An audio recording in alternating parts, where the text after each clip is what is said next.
Bismillahirrahmanirrahim. Assalamualaikum warahmatullahi wabarakatuh. Perkenalkan, nama saya Syarful Anam, NIM I2E022015. Pada kesempatan ini saya akan mencoba menjelaskan terkait tentang tugas proyek dari mata kuliah Analisis Materi Esensial IPA dan Pembelajarannya. Langsung saja. Di sini saya mengambil mata pelajaran fisika yaitu pada materi atau bab pengukuran yang terdapat pada kelas 10 di semester 1. Adapun pada pembelajarannya di kelas, alokasi waktu yang digunakan adalah sebanyak 9 kali 45 menit atau 3 kali pertemuan. Adapun kompetensi dasar atau KD pada materi ini yaitu 3.2 yang berbunyi menerapkan prinsip-prinsip pengukuran besaran fisis, ketepatan, ketelitian, dan angka penting serta notasi ilmiah. KD psikomotoriknya yaitu 4.2 menyajikan hasil pengukuran besaran fisis berikut ketelitiannya dengan menggunakan peralatan dan teknik yang tepat, serta mengikuti kaidah angka penting untuk suatu penyelidikan ilmiah. Nah, adapun indikator pencapaian kompetensi yang disusun berdasarkan KD tadi, yang pertama adalah mendefinisikan besaran, satuan, dan dimensi dalam fisika. Yang kedua menyebutkan macam-macam besaran, satuan, dan dimensi dalam fisika. Yang ketiga mendefinisikan pengertian, pengukuran, ketepatan, dan ketelitian. Selanjutnya menyebutkan berbagai macam pengukuran beserta alat-alatnya, menjelaskan tentang angka penting dan notasi ilmiah. Selain itu, indikator untuk keterampilannya yang pertama adalah melakukan percobaan menggunakan alat ukur panjang, massa, dan waktu, kemudian menyajikan laporan pengukuran. Nah, kemudian di sini ada pemetaan materi-materi apa saja yang dipelajari pada materi atau bab pengukuran ini, mulai dari pengertian pengukuran, pengertian besaran dan satuan, kemudian ada besaran pokok, ada besaran turunan, kemudian ada jenis-jenis pengukuran, kemudian dibahas juga tentang pengukuran beberapa besaran pokok seperti pengukuran panjang, pengukuran massa dan waktu, serta pengukuran suhu. Kemudian selain itu ada materi tentang penerapan keselamatan kerja, ketelitian dalam pengukuran, kesalahan dalam pengukuran, dan angka penting. Nah, selain itu juga biasanya di materi pengukuran ini akan dibahas tentang besaran vektor dan skalar, kemudian tentang dimensi, dan untuk alat ukur yang sering dibahas secara khusus yaitu tentang pembacaan alat ukur jangka sorong dan mikrometer skrup.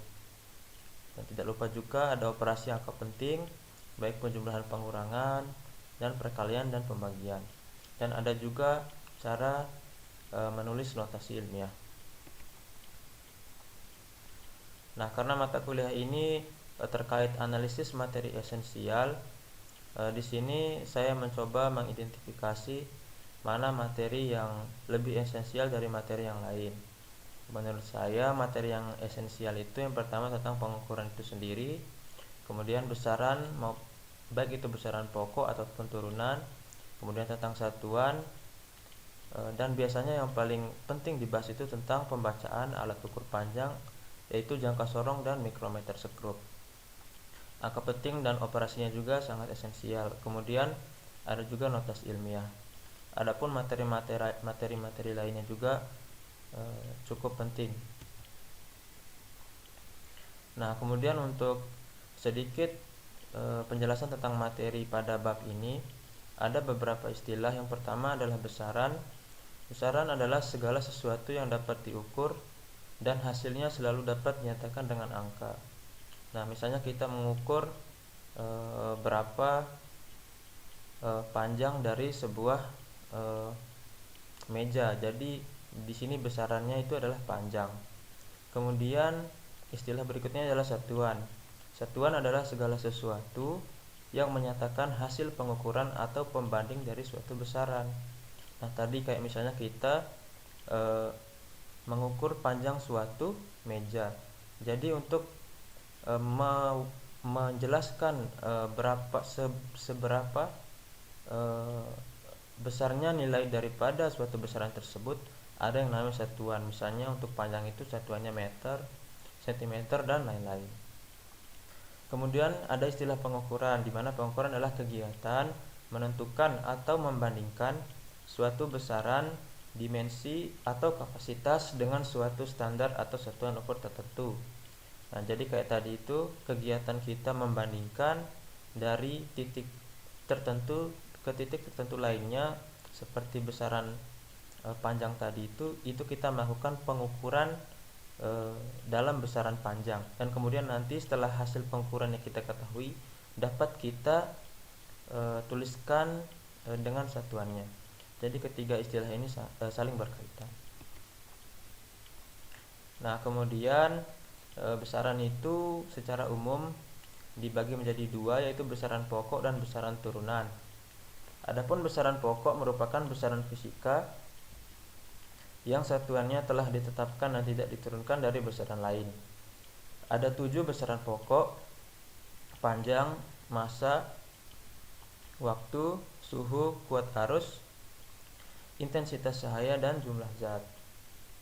Sedangkan besaran turunan merupakan besaran fisika yang diturunkan dari suatu atau lebih dari besaran pokok. Nah, pokoknya yang selain dari 7 besaran pokok yang ada di atas ini, itu merupakan besaran turunan, seperti kecepatan, kemudian seperti percepatan, usaha, dan lain-lain. Nah, kemudian di sini terkait dengan proyek pada mata kuliah ini, proyek pembelajaran dititik beratkan pada alat ukur panjang. Di sini yang pertama adalah alat ukur panjang dengan jangka sorong. Biasanya untuk mengukur panjang, diameter luar, dan diameter dalam sebuah bentuk benda tertentu seperti tabung. Biasanya benda yang diukur adalah benda yang ukurannya relatif kecil. Kemudian ada banyak benda di sekitar kita yang dapat diukur dengan jangka sorong, seperti diameter koin, diameter tutup botol, diameter cincin, kedalaman tabung mini, panjang paku atau baut, dan lain-lain. Nah, berikut ada gambar dari contoh jangka sorong dan bagian-bagiannya. Nah, di situ ada benda yang dijepit di rahang luar, itu biasanya benda yang ingin kita ukur akan kita letakkan di sana. Kemudian ada rahang dalam di bagian atas, kemudian ada skala utama, skala nonius, ada tangkai kedalaman. Dan sebelum kita melakukan pembacaan, kita harus memutar baut pengunci itu agar rahang geser yang terdapat di rahang luar itu tidak bisa digerakkan, sehingga pembacaannya teliti. Kemudian contoh tampilan hasil pembacaan yang terdapat pada skala utama dan skala nonius seperti gambar yang pada sebelah kanan seperti ini. Nah, di sini untuk pembacaannya kita bisa melihat untuk skala utamanya yang di atas, kita lihat garis mana yang terdapat sebelum garis 0 ini untuk skala utamanya. Di sini kan ini 2. Ini berarti 1,9 untuk skala utamanya. Dan harus kita ingat untuk jangka sorong satuannya adalah cm. Kemudian untuk pembacaan skala noniusnya, kita melihat garis skala pada skala nonius mana yang lurus dengan garis skala utama yang di atas. Kalau kita perhatikan, inilah yang memiliki letak paling lurus dengan skala yang di atas. Kalau kita lihat, ini adalah skala ke 6, 7, 8. Sehingga pada skala noniusnya kita menemukan 8 kali 0,01 cm, sehingga 0,08 cm. Kemudian kita jumlahkan skala utama tadi 1,9 ditambah 0,08 sama dengan 1,98 cm untuk pembacaan contoh ini. Nah, kemudian alat ukur Panjang berikutnya adalah micrometer skrup. Alat ukur panjang ini memiliki ketelitian yang lebih teliti dibanding jangka sorong yang tadi. Biasanya digunakan untuk mengukur ketebalan dan diameter benda yang ukurannya kecil dan tipis. Ada banyak benda di sekitar kita yang dapat diukur dengan micrometer skrup, seperti tebal koin atau uang logam, tebal kertas, diameter kawat, dan lain-lain. Sini juga ada gambar, contoh gambar dari micrometer skrup dan contoh dari tampilan pembacaan pada micrometer skrup. Nah, di sini kita lihat skala utamanya yang sebelah kiri. Yang ini kita bisa lihat di sini terbaca dengan 2. Kalau misalnya kelihatan garis yang di bawah ini di sini, jadinya kita tambah 0,5 jadi 2,5. Tapi ini karena tidak kelihatan jadi 2. Kemudian skala putarnya di sini kita lihat, karena ini dari tengah ke atas semakin bertambah, sehingga kita lihat yang saling lurus dengan garis ini 35, 36, 37. Kalau micrometer skrup itu satuannya adalah milimeter. Kemudian selanjutnya kita jumlahkan, ini 2 mm. Kemudian untuk pembacaannya ini adalah 37 dikali 0,01 sehingga didapatkan 0,37. Kita tambah dengan 2 sehingga mendapatkan hasil pembacaan sebesar 2,37 mm untuk contoh yang ini, yang pada gambar ini. Nah, kemudian ini ada contoh soalnya. Saat masih zaman ujian nasional itu wajib dia keluar di ujian nasional. Ini contohnya, terdapat pengukuran dari sebuah benda, yaitu panjang, lebar, dan tebal, seperti gambar. Nah, ini dilakukan pembacaan pada masing-masing, baru nanti dihitung sesuai dengan rumus volume, dan kita harus memperhatikan aturan angka pentingnya. Nah, adapun di sini pembahasannya, di sini skala utamanya, karena sebelum 0 yang di sini adalah 8,1 sehingga di sini 8,1 cm. Kemudian skala noniusnya yang paling lurus dengan skala yang di atas adalah 2 sehingga 0,02 cm. Tinggal dijumlahkan, diperoleh 8,12 cm. Untuk lebar dan tebal juga dilakukan hal yang sama. Kemudian dilakukan perhitungan sesuai dengan rumus volume dan didapatkan jawabannya adalah 38,1 cm3. Nah, ini terkait dengan proyek pembelajaran. Di sini saya memikirkan bahwa untuk pengukuran ini, untuk praktikumnya kan sering digunakan adalah praktikum tentang pengukuran menggunakan jangka sorong dan micrometer skrup. Saya berpikir bahwa bagaimana nanti kalau sekolah-sekolah yang ada di pedalaman atau pelosok yang sarana dan prasarananya belum memadai dan mereka belum bisa belum bisa langsung praktek dengan benda yang real gitu. Daripada mereka hanya berangan-angan, hanya membayangkan saja tentang pengukuran atau pembacaan. Di sini saya mengadopsi ada sebuah simulasi atau sebuah cara secara virtual bagaimana cara agar siswa atau peserta didik dapat memahami pembacaan itu sendiri. Nah, di sini saya mengambil sebuah simulasi atau pembacaan virtual dari jangka sorong dari Edumedia. Di sini tampilannya nanti saya akan tampilkan, dan juga saya mengambil simulasi pengukuran dengan micrometer skrup dari website www.amazingedu.com. Seperti ini tampilannya. Nah, untuk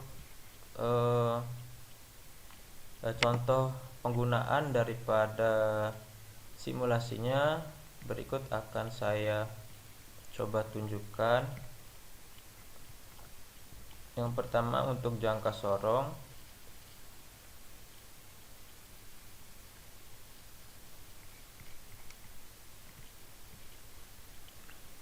Nah, di sini kita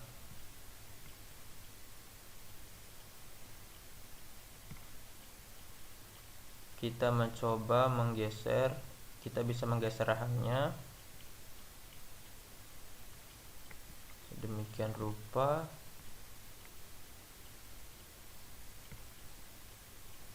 Nah, di sini kita bisa melihat di sini ada skala utama yang di atas, kemudian ada skala nonius yang di bawah.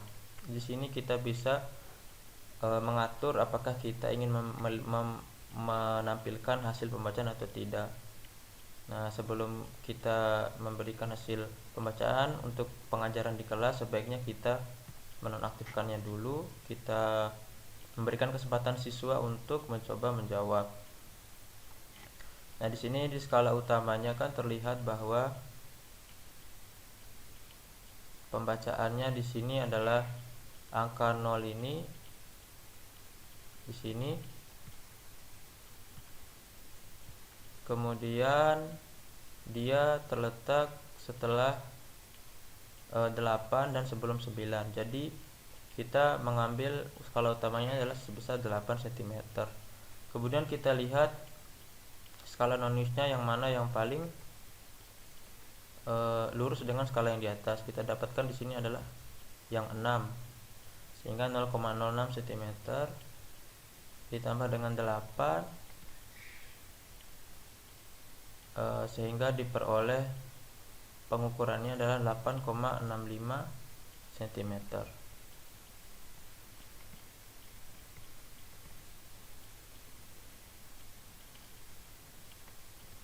Nah, kemudian untuk yang berikutnya, untuk mikrometer subgroup, di sini ada file SWF-nya. Di sini ada terlihat gambar mikrometer subgroup dan hasil zoom skala utama dan skala putarnya. Di sini adapun untuk penggunaan simulasinya, di sini kita bisa mengambil seberapa panjang benda yang ingin kita ukur. Ini kita mengkliknya.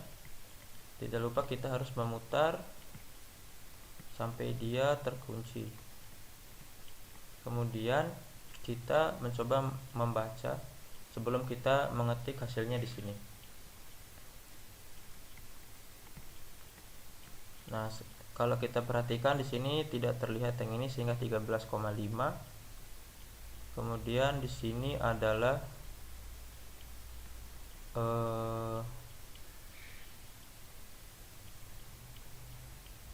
di sini adalah 49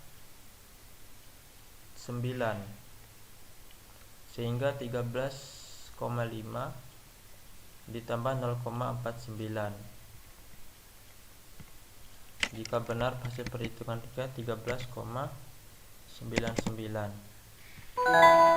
Nah, di sini akan ada keterangan bahwa jawaban kita benar, yaitu sebesar 13,99 mm. Kemudian di sini ada hasil pembacaannya. Kemudian jika kita coba, kemudian jika kita belum menggeser rahang putar ini sampai dia ke ujung ini, nanti dia akan keluar keterangan jaws must pinch the object. Maksudnya ini rahangnya harus menyentuh di objeknya. Nah, seperti ini. Nah, kemudian jika kita menjawab dengan salah, akan muncul keterangan wrong, please try again, yang artinya salah, silakan coba lagi. Jika kita lihat ini 11, kemudian ini 49, sehingga 11,49. Dan jawabannya adalah benar.